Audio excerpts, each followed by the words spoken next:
Welcome back to GATE CS the other way. This question was asked in GATE 2015 exam set 2. It's a 2 marks question based on the concept of operand forwarding. Let's first read the statement, then we'll solve it. Consider the sequence of machine instructions given below. You can see this code. It consists of 4 lines. In the above sequence, R0 to R8 are general purpose registers. In the instructions shown, the first register shows the result of the operation performed on second and third registers. This sequence of instructions is to be executed in a pipelined instruction processor with the following 4 stages: instruction fetch and decode, operand fetch, perform operation, and write back the result.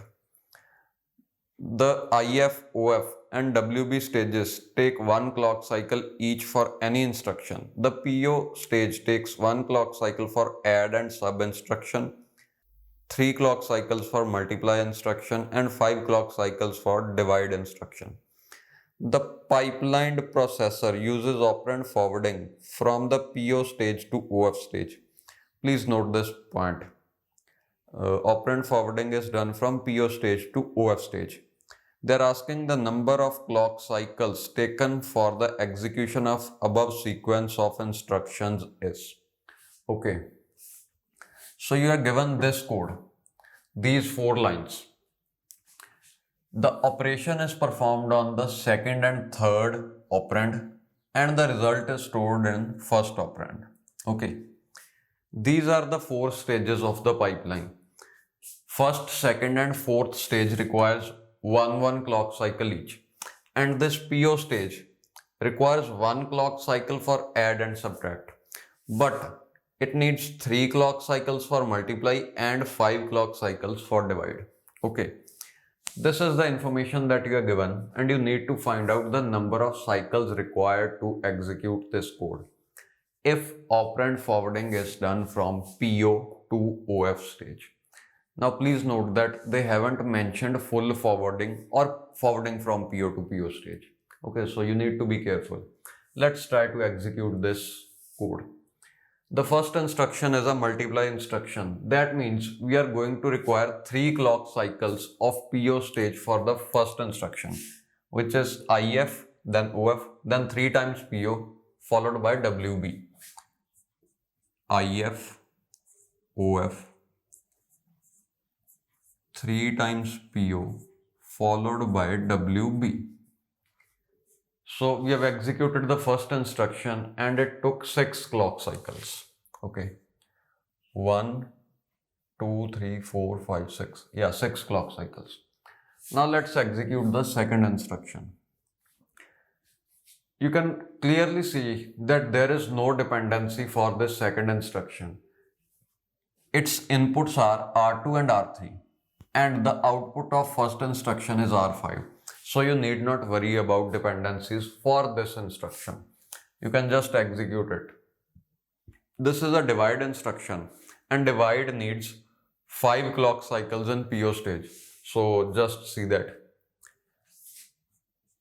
Instruction fetch, operand fetch, then 5 times PO. But you cannot use the PO stage in this clock cycle. It is 4th clock cycle. In 4th as well as 5th clock cycle, you can't use PO for instruction number 2 because PO stage hardware is already being used by the instruction number 1.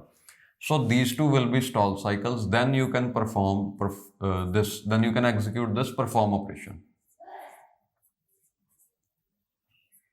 So it is 5 times followed by write back stage.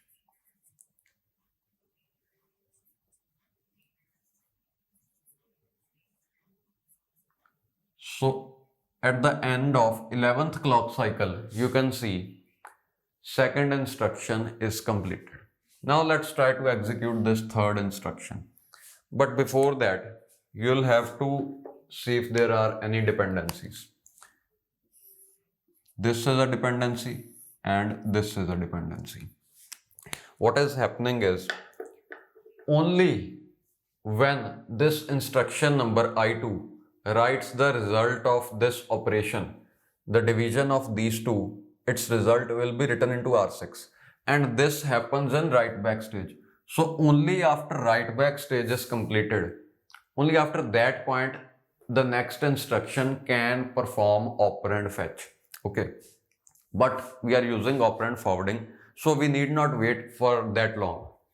Okay, what I'm saying is if will normally happen here. Okay, then you need operands R5 and R6, but R5 is written by instruction number 1, which is available at this point, and R6 is written by or updated by instruction number 2, which is available at this point. Okay, that means normally OF must be placed here without operand forwarding, but because we are using operand forwarding, the operand R6 will be forwarded from this PO stage only, from this point here. Okay, so you can place OF in 11th clock cycle, and this one is a add instruction, so PO is going to take 1 clock cycle, PO and WB, that's it. Now one thing that you can do is you can use split phase here. We'll discuss that solution also, but first let's just solve it without using split phase. Okay, so next instruction is subtract, and the dependencies are these. So subtract is dependent on instruction number 3 because the output of instruction 3 is used by instruction 4. For these two dependencies or these two instructions, this is the producer instruction and I4 is the consumer instruction. Okay, let's try to execute it. We'll normally fetch the instruction here. Then operand fetch OF stage will have to wait for this R7.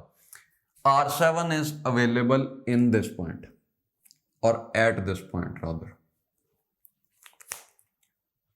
At this point of time, instruction number I3 will have instruction number I3 would have computed this addition of R5 and R6 here. Okay, so it will directly forward that value, the value of R7, to next instruction. So we need not wait until R7 gets updated. We need not wait for this WB write back stage. You can directly take the operands from this stage only, like we did it here. So you can place OF stage here. It is OF, PO and WB. So let's see how many cycles are there in total. 12, 13, 14 and 15. So it took 15 clock cycles. But in the official answer key, the answer mentioned is 13, which clearly means they are considering split phase also. What is the meaning of split phase? This clock cycle can be split into two phases. We have already discussed this point in theory lectures multiple times. This clock cycle, 10th clock cycle, is split into two phases, first half and second half, or rising edge and falling edge. In rising edge, the perform operation is completed, and in the falling edge, this operand is forwarded to the next instruction. What I am trying to say is, just see, you can save 1 clock cycle here. This OF will be placed here only. OF is placed here like this, and the operands are forwarded from 10th clock cycle to 10th clock cycle itself only. Okay, what is happening? In the first half, you do this, complete this stage, perform operation. In second clock cycle, or the second half of that very clock cycle, you will fetch operands from PO stage. Okay, so these two are combined in 1 clock cycle. Then obviously this PO and WB will be shifted back by 1 clock cycle. So it is PO, WB. Similarly, 1 clock cycle will be saved from here. You will shift this also one clock cycle back. Earlier, what was happening? This PO forwarded its operands to the next clock cycle, or the operands given by PO were consumed in the next clock cycle. Now, what will happen? You will consume those operands in this clock cycle only. That means in 11th clock cycle only. Sorry, the previous one was 10th and this one is 11. Okay. In 11th clock cycle only, this PO, this one will generate as well as this OF will consume. Okay. Followed by PO and WB. That means in this case, we require only 13 clock cycles. So your answer is 13. And we are considering the best case here. Wherever possible, you consider best case in question if nothing is specified. So you use split phase and get answer 13. Now I'll also like to discuss one shortcut.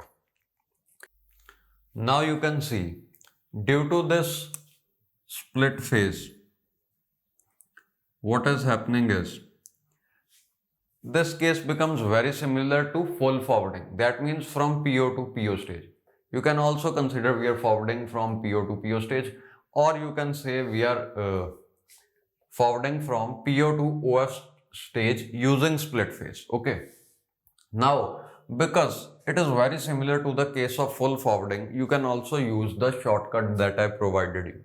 That shortcut says neglect all the dependencies, because in this case you can very well see there is no stall that is being created due to dependencies. First, agree to this point. Is there any stall that is being created due to dependencies? No, there isn't, because anyways you have to place this PO stage here only, because it can't be placed in these places. Okay, PO is being used by I2 till the end of 10th clock cycle. So you can place PO here only in best case. So it's kind of saying that these dependencies don't create a stall. The reason of stall is PO is being used by multiple clock cycles, by some specific instructions. So the shortcut says neglect all the dependencies and find how many clock cycles are going to be required. First instruction, I1 will use all 4 clock cycles because this is a 4-stage pipeline. Now after that, after the first 4 clock cycles, pipeline gets filled and every other instruction will be completed in one clock cycle each. That means 1 clock cycle here, 1 here and 1 here. So total becomes 3. Neglecting dependencies. This code would take 7 clock cycles had every stage required 1 clock cycle only. So this 7 is the answer, considering that PO requires 1 clock cycle for every stage. But in reality, PO requires 3 clock cycles for multiply and 5 clock cycles for divide. We have considered it requires only 1. So here how many clock cycles will be extra? We need to give 2 clock cycles extra because 1 have already been considered in this. Similarly, 1 clock cycle for divide has already been considered for calculation of this. How many clock cycles extra do we need to give? 4. Now you just see how many times multiply and divide are being used. There's 1 multiply and 1 divide. So 1 times you add 2 and 1 time only you add 4. Plus 2 plus 4. That's your answer. 7 plus 2 is 9. 9 plus 4 is 13. This is your answer. And you already know we have calculated 13 by drawing this cycles diagram also. Okay. Once again I am repeating this. Why are we able to use the shortcut here? Because here we are kind of using full forwarding only. Even though they haven't mentioned full forwarding specifically, they have rather mentioned something opposite, that PO to OF stage forwarding is used. But on drawing this diagram, you can easily analyze that the diagram is very similar to the case of full forwarding. It's like this. Okay. So that's the reason you can use this shortcut, because in full forwarding, you can simply neglect the dependencies. Here you can very well see in diagram the stalls that are being created. None of the stalls is due to the fact that we have dependencies. Okay. Look, these two stalls are created because PO hardware is being used by some other instruction. It's not because of any dependency. Here also and here also, no stall is there due to dependency. So you simply neglect dependencies and assume that every stage takes one clock cycle. Okay. Calculate how many clock cycles are required, and to this you add how many extra clock cycles are required. We assumed one clock cycle for each stage, but this multiply needs two clock cycles extra. Parallelly divide needs four clock cycles extra. That's it. Okay.